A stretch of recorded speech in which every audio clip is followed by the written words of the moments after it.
연락만 오면 답답하고 만나고 나면 속이 더 허해집니다. 혹시 이런 관계 하나쯤 떠오르시나요?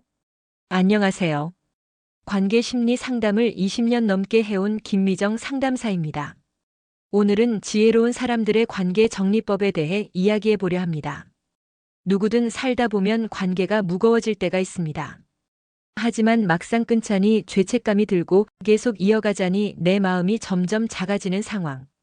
그럴 땐 어떻게 해야 할까요? 오늘 영상에서는 1단계 마음속 불편함을 무시하지 않는 것, 2단계 감정을 지켜보며 거리를 두는 것, 3단계 조용히 노트에 미련을 남기지 않는 법. 이렇게 3가지 단계를 차근차근 나눠드립니다.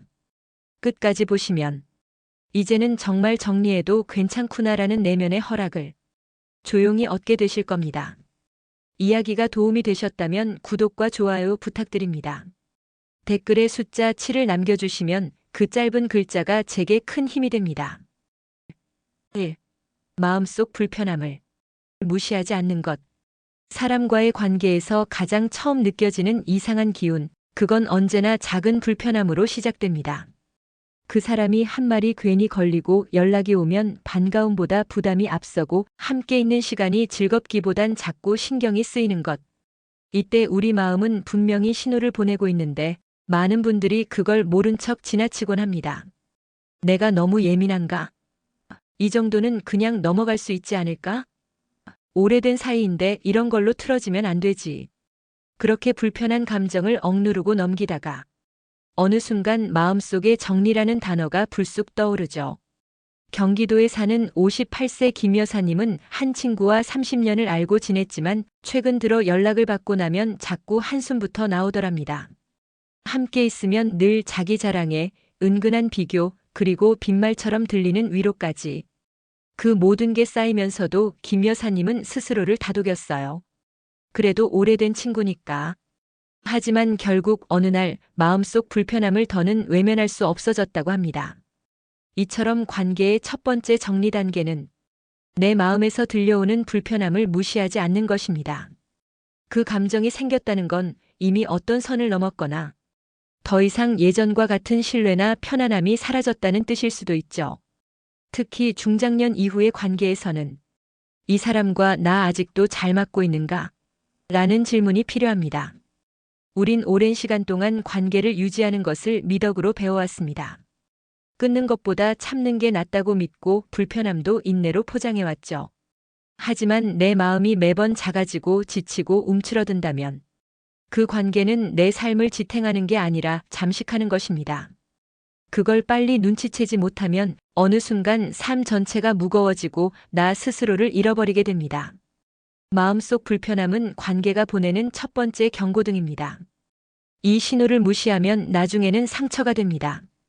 그러니 작은 감정이라도 가볍게 넘기지 마세요. 이 감정은 어디서 왔을까? 이 사람이 내게 어떤 영향을 주고 있지? 이렇게 자신에게 질문해보는 시간부터 가져야 합니다.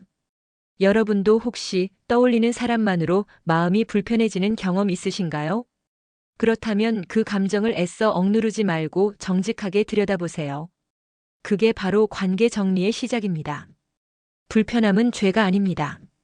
오히려 내 감정이 살아있다는 증거이고 내 삶을 제대로 들여다보겠다는 깨어있는 선택입니다. 남들이 뭐라고 하든 그 관계가 몇 년이 됐든 내가 불편하다면 그건 내가 나를 위해 들어야 할 목소리입니다. 관계를 잘 정리하는 사람은 불편함을 참고 견디는 사람이 아니라 그 감정을 무시하지 않고 진지하게 마주할 줄 아는 사람입니다. 그게 바로 지혜로운 정리의 첫 번째 단추입니다. 그리고 그 단추를 잘 끼워야 다음 단계로도 자연스럽게 나아갈 수 있습니다. 2. 거리를 두며 감정의 변화를 관찰하기. 관계에 대해 마음속 불편함을 느꼈다면 그 다음 해야 할 일은 무작정 끊는 것이 아니라 조심스럽게 거리를 두어보는 것입니다. 이 단계는 관계를 정리할지 말지 결정하기 전에 나와 상대 그리고 그 관계가 어떻게 반응하는지를 들여다보는 시간입니다. 서울에 사는 60세 박모 씨는 어느 날 늘 연락 오기를 기다리게 만들고 만나고 나면 마음이 고단해지는 친구에게 일부러 먼저 연락하지 않기로 결심했습니다. 내가 먼저 연락하지 않으면 이 사람은 나를 찾을까? 그 부재가 나에게 어떤 감정을 줄까? 그건 단순히 자존심 싸움이 아니라 관계의 진짜 온도를 확인하는 실험이었습니다. 그리고 일주일, 2주일이 지나자 박 씨는 점점 마음이 편안해졌다고 말합니다. 그 사람을 떠올려도 불안하거나 아쉬운 감정보다 이쯤에서 멈춰도 괜찮겠다는 생각이 자연스레 들었다는 거죠. 거리를 둔다는 건 단절과는 다릅니다. 그건 나를 보호하기 위한 감정의 안전선이고 관계를 객관적으로 바라볼 수 있는 심리적 창문을 여는 행동입니다. 늘 가까이서만 보던 사람을 잠시 멀리서 바라보면 보이지 않던 모습이 보이고 왜 힘들었는지도 또렷해집니다. 많은 분들이 관계에서 지치면서도 그 감정의 원인을 모르겠다고 말합니다. 그 이유는 너무 가까이 있어서 그렇습니다. 가까우면 감정이 겹쳐지고 경계가 무너지고 내 감정과 상대의 감정이 섞이게 되죠. 그래서 거리를 두는 건 이 관계에서 내 감정이 어떤 흐름을 갖는지 차분히 들여다볼 수 있게 해주는 매우 중요한 과정입니다. 예를 들어 거리를 두었을 때 마음이 홀가분해진다면 그건 그동안 그 관계가 내게 주던 압박이 분명 존재했다는 뜻입니다. 반대로 자꾸 미안한 마음이 든다면 그 감정이 진짜 미련인지 아니면 습관적인 죄책감인지 한 번 더 따져볼 필요가 있습니다. 특히 중장년 시기의 인간관계는 단순히 오랜 시간만으로 유지되기 어렵습니다. 나이 들어가며 삶의 속도, 관심사, 정서가 달라지기 때문이죠. 그래서 거리두기를 통해 지금의 나와 이 사람이 여전히 잘 맞는가를 냉정하게 들여다보는 과정이 꼭 필요합니다. 여러분도 혹시 어떤 사람과의 관계에서 늘 애매한 불편함만 느끼고 계시진 않나요? 그렇다면 조심스럽게 연락 빈도를 줄이거나 만남의 간격을 늘려보는 것도 좋은 방법입니다. 그렇게 거리를 두었을 때 내 감정이 어떻게 달라지는지를 관찰해 보세요. 그리고 중요한 건 그 감정이 말해주는 진실을 놓치지 않는 겁니다. 이 사람이 필요해서가 아니라 외로워서 붙잡고 있었던 건 아닐까? 이 관계가 익숙해서 계속된 건 아닐까? 이런 질문을 던지며 그동안 혼재했던 감정을 하나씩 분리하고 정리하는 겁니다. 거리는 때로 진심을 확인하게 해줍니다. 너무 가까워선 보이지 않던 것들이 한 발짝 떨어져 있을 때 또렷하게 보입니다. 그리고 거리를 두는 용기를 낸 사람만이 관계의 진짜 무게를 알 수 있게 됩니다. 지혜로운 관계 정리는 관계를 끊는 법을 아는 게 아니라 먼저 나와의 거리를 조절할 줄 알고 그 안에서 마음의 움직임을 관찰할 줄 아는 데서 시작됩니다. 조용히 거리를 두어 보세요. 그 속에서 이 관계를 계속 가져갈 것인지 아니면 여기서 놓아줄 것인지에 대한 가장 정직한 답을 만날 수 있을 것입니다. 3. 조용히 놓되 미련을 남기지 않기. 관계를 정리하는 마지막 단계는 조용히 놓는 것입니다. 그리고 무엇보다 중요한 건 그 과정에서 미련을 남기지 않는 것입니다. 우리는 흔히 이별이나 단절을 떠들썩하게 끝내야만 마음이 정리될 거라고 생각합니다.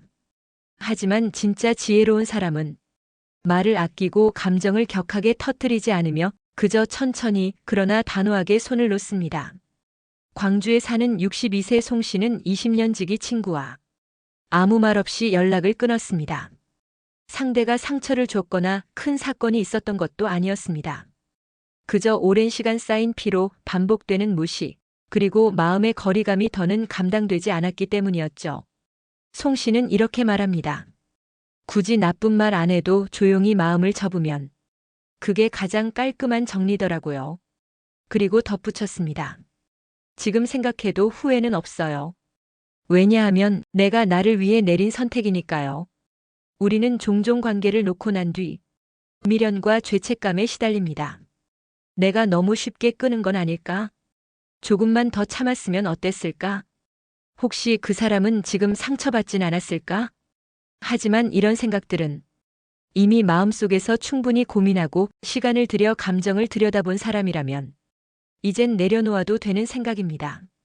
관계를 놓는다는 건 잘못한 누군가를 처벌하는 일이 아니라 더 이상 나를 괴롭히지 않겠다는 자기 선언입니다. 그리고 그 선언에는 목소리가 클 필요도 극적인 장면이 필요도 없습니다.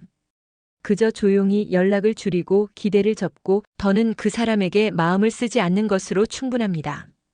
중요한 건 이별을 드러내는 방식이 아니라 내 마음속 정리의 단단함입니다. 진심으로 끝났다고 여겨지면 굳이 확인받을 필요도 동의를 구할 필요도 없습니다. 미련을 남기지 않는다는 건 그 사람이 나빴기 때문이 아니라 지금의 나와는 더 이상 어울리지 않기 때문이라는 걸 인정하는 데서 시작됩니다. 관계는 맞고 안 맞음의 문제지 좋고 나쁨의 문제가 아닐 때가 많습니다. 그래서 어느 순간 그 사람이 나에게 준 위로보다 상처가 더 커졌다면, 그리고 그 관계 속에서 내가 자꾸 작아진다면, 그건 그 관계를 졸업할 시기가 된 겁니다. 그리고 졸업은 항상 아쉬움을 남깁니다. 그건 자연스러운 감정입니다. 하지만 그 아쉬움이 미련으로 남아 나를 다시 붙잡지 않도록 해야 합니다. 지혜로운 사람은 끝낼 땐 끝냅니다. 그 대신 그 안에서 충분히 고민하고 충분히 자기 마음을 들여다본 다음에 스스로의 감정을 배신하지 않기로 결심하죠. 혹시 여러분도 지금 마음속에 정리하고 싶은 관계가 있다면 굳이 큰 결심처럼 행동하지 않으셔도 괜찮습니다. 그저 오늘부터 그 사람을 떠올릴 시간을 줄이고 그 사람을 향한 기대를 하나씩 접고 대신 나 자신에게 조금 더 집중해 보세요. 그리고 그 안에서 생각보다 내가 괜찮다는 걸 느끼게 될 겁니다. 관계는 붙잡고 있는 시간보다 놓고 난 뒤의 평온함이 그 진실을 말해줍니다. 놓았는데도 마음이 홀가분하다면 그건 이미 정리할 준비가 되어 있었다는 뜻입니다. 말없이 떠나는 용기, 미련 없이 놓아주는 결단. 그게 바로 지혜로운 사람만이 할 수 있는 가장 품위 있는 관계 정리입니다. 관계는 처음보다 끝이 더 중요합니다. 내가 상처받지 않고 상대에게도 상처를 남기지 않으면서 조용히 물러설 수 있는 용기. 그것이 바로 지혜로운 정리입니다. 오늘 함께 나눈 3단계. 마음속 불편함을 외면하지 않고 충분한 시간을 두고 감정을 들여다보고 미련 없이 조용히 놓아주는 것. 이 과정을 통해 무거운 인연 대신 가벼운 마음을 얻으시길 바랍니다. 그리고 무엇보다 지금의 나를 더 잘 아끼고 돌보는 관계만 곁에 두시기를 진심으로 응원합니다. 이야기가 마음에 드셨다면 구독과 좋아요로 응원해주세요. 댓글에 숫자 7을 남겨주시면 저에게 큰 힘이 됩니다. 여러분의 경험과 생각도 댓글로 함께 나눠주세요. 감사합니다.